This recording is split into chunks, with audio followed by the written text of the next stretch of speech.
Band-Maid. Brand new. Let's go check it out.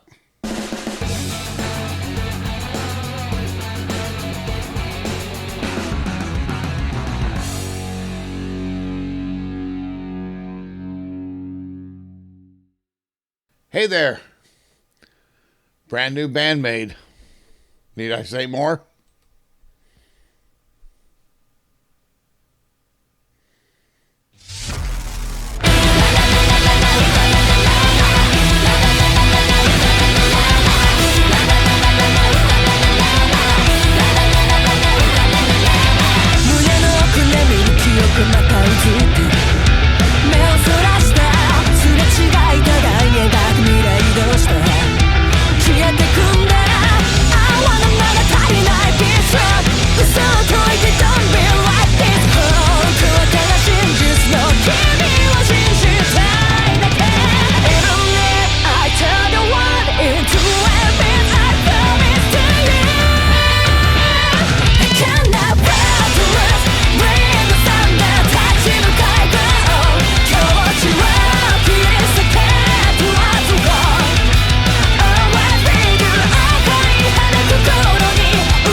Well, I love this. What did you think? Put it in the comments for me. Tell me the things that stood out for you in the song. This was requested by Home Gnome over on cupofcoffee.com. Thank you, Home Gnome. Even though I have notifications set up for Band-Maid's channel, I always appreciate the heads up as well. So thanks a lot. But let's talk about a few things in the song here. It's my understanding this is written for a television show, and one that is not real popular with the younger people, but more with the older generation. But where it was most popular was not Japan, but in France. Now, why is this relevant? I think it's relevant to the ooh la la la la's that are happening in the song. Now, I saw on Reddit they thought it was ooh na na na na, but I think they're saying ooh la la la la, looking at the inflection with their mouth. And so let's listen to that right here.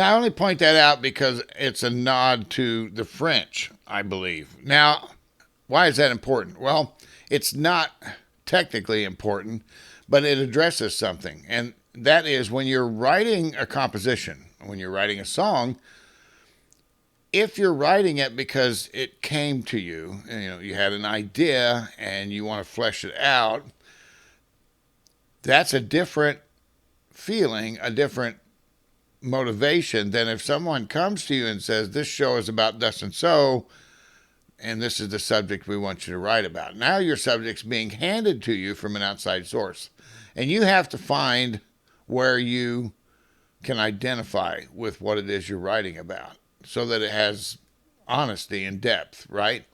So I just wanted to point that out, that that's an important aspect of, hey, why did they write this song? And let's talk about some highlights here. The first one for me is at 108. And here at 108, well, just listen. 揺れる瞳悲しみに赤く染まる目を覚まして戻れないぶつけようもない思いが虫が生んだ交わる光線傷つけたくないって声届かない宇宙の果て答えはどこへ I wanna なぜ戦う This time 日々過ぎても Just like you said 青く輝く決心で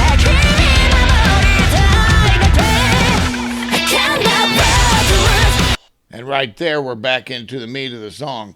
That breakdown right there is awesome. It's also well placed because it gives you a breathing space from that driving verse that is happening. Let's back up to the verse some so you can feel that drive, and we'll make the transition.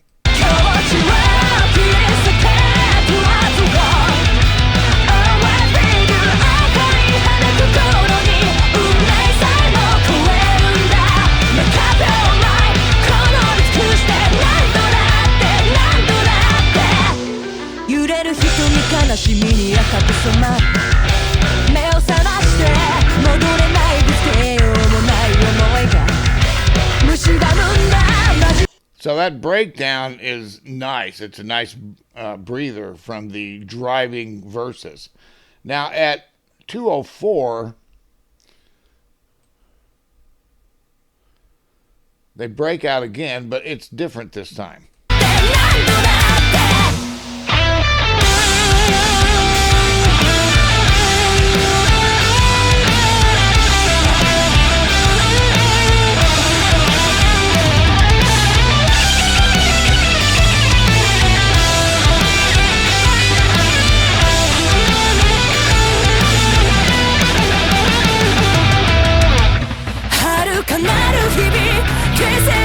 All right, right here I want to point something out. First they went to halftime on the song, right? So that Konami's lead solo stands out the way it should because she's freaking awesome.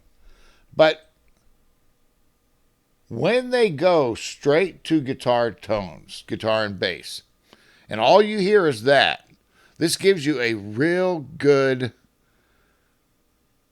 view of why Band-Maid's sound is what it is. Because it's an awesome tone mixture of two guitars and bass. So listen when everything else drops out.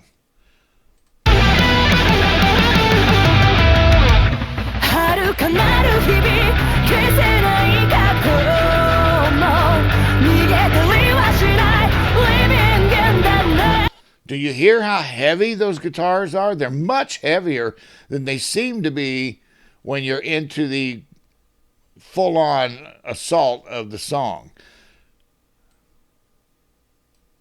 So when they're just driving like that, that's the sound that Konami, Miku, and Misa are getting.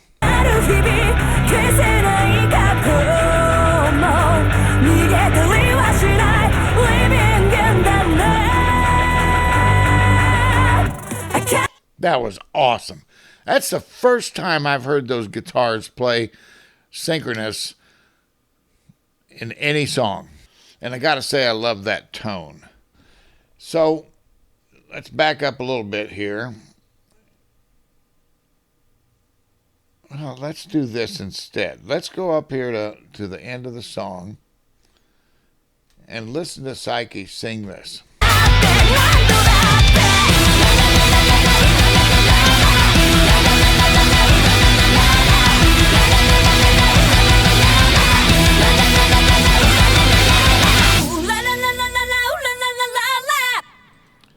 I bet if you put that on a scope, it's perfect. Know what I mean?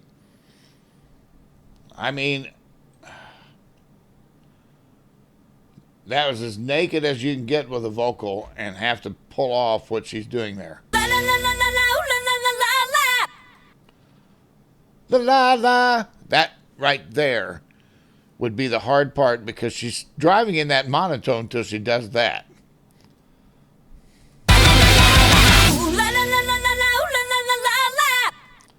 And if your voice is going to crack or break, that's where it's going to do it, right? This was awesome. It's a very fast-paced, obviously written for a purpose song. I don't know that you can really say that you can tell that, but once you know that it's written for a show, you kind of go, duh, right? But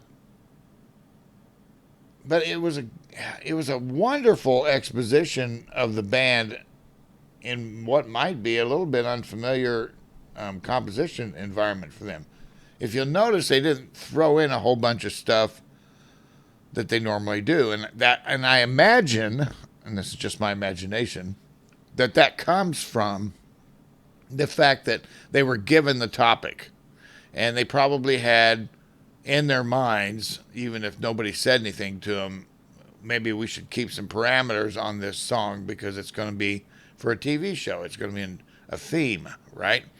So it's going to be played repeatedly, and it's going to be identified with the show, right? So the idea is you want it to identify with the show while still showing Band-Maid, but not really being identified with Band-Maid, if you know what I mean. I mean, that's how you connect TV themes in your head, right, to the show. And that's what's going to happen with this song. Now,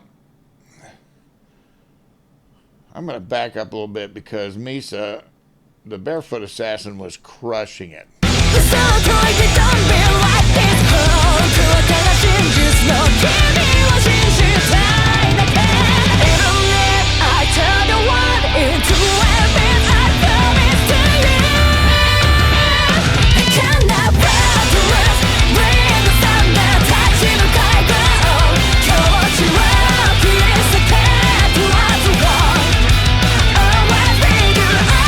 Just hear what she's doing back there.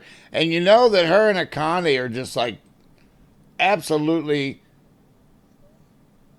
in sync here.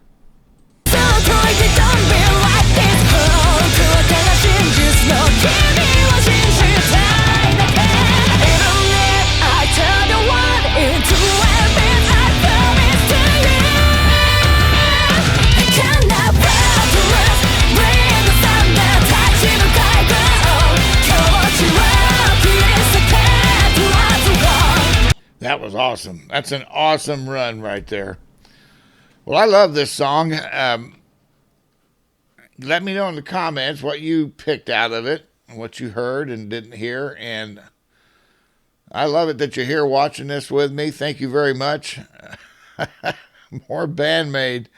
It's so great to have a new release from them. So there you have it. That's my hot take on it. I would really need to listen to this song a lot more than I have because it's a very busy song, but it's not complex. It's just there's lots of stuff that I would like to pull apart in here that I didn't take the time to do. So that's my hot take on it. I'm glad you were here to watch it with me. Band-Maid. They're awesome, but I got to go. So I'll see you later. Bye now.